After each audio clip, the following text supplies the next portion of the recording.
अस्सलामुअलैकुम स्टूडेंट्स, मैं हूं डॉक्टर हबीबुर रहमान और आप देख रहे हैं क्वेटा टीवी। स्टूडेंट्स, आज हम स्टार्ट करेंगे रिएक्टिविटी ऑफ कार्बोक्सिलिक ग्रुप को।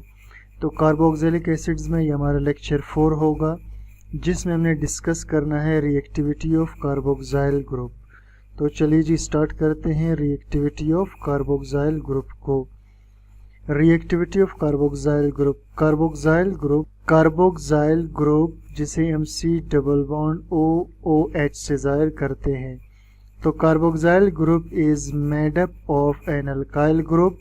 कार्बोक्सिल ग्रुप बना होता है एक अल्काइल ग्रुप से, ठीक। इसके अंदर एक अल्काइल ग्रुप होता है, अकार्बोनाइल ग्रुप, उसके साथ एक कार्बोनाइल ग्रुप होता है, अकार्बोनाइल ग्रुप, एंड हाइड्रोक्साइल ग्रुप, और उसके साथ एक हाइड्रोक्साइल ग्रुप होता है।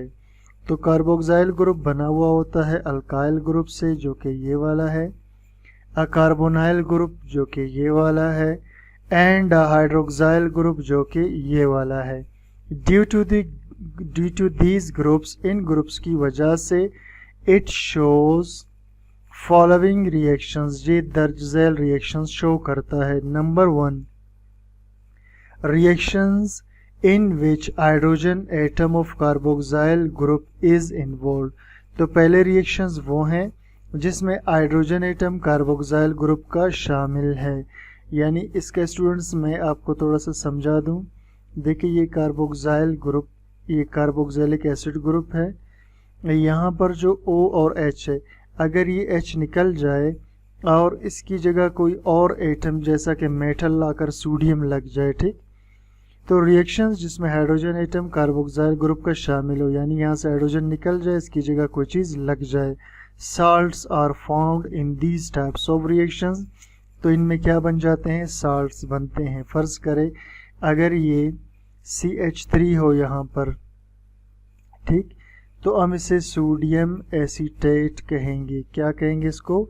सोडियम एसीटेट बोलेंगे, क्योंकि ये सोडियम का साल्ट बन गया। सेकंड है reactions in which N alkyl group is involve. वो रिएक्शन जिसमें अल्काइल ग्रुप शामिल हो, यानी ये वाला स्टूडेंट्स, ठीक, वो रिएक्शंस जिसमें ये वाला ग्रुप निकल जाए और यहाँ कोई चीज़ आकर लग जाए, या फिर यूँ हो कि इसी ग्रुप में से स्टूडेंट्स, ठीक है, कोई हाइड्रोजन निकल जाए और उसकी जगह कोई चीज़ आकर लग जाए, ठीक। तीसरे नंबर पर है reactions in which carboxyl group is involve. वो रिएक्शन जिसमें कार्बोक्सिल ग्रुप पूरा ही इन्वॉल्व हो, यानी ये जो कार्बोक्सिल ग्रुप है ये वाला, ठीक, ये पूरा इन्वॉल्व हो, ये पूरा टूट जाए। जैसे बाज़ औक़ात रिएक्शंस में स्टूडेंट्स ये टूट कर कार्बन डाइऑक्साइड बना रहा होता है और कुछ और चीज़ें बन रही होती हैं। नंबर 4 है reactions in which hydroxyl group is involve, और वो रिएक्शन जिसमें OH ग्रुप इन्वॉल्व हो। तो बाज़ रिएक्शन में स्टूडेंट्स ऐसा होता है कि जैसे इसका ये जो OH ग्रुप है ये पूरा निकल जाता है, ठीक। मिसाल के तौर पर कोई अगर HCl वगैरह मिल रहा है तो ये पूरा निकल कर वाटर बन के अलग हो जाएगा, यहाँ पर क्लोरीन आके लग जाएगा। तो कभी कभी इसका पूरा OH ग्रुप यानी हाइड्रोक्साइल ग्रुप ही रिएक्शन में इन्वॉल्व होकर चला जाता है। नंबर 5 है reactions in which carboxyl group as a whole is involve.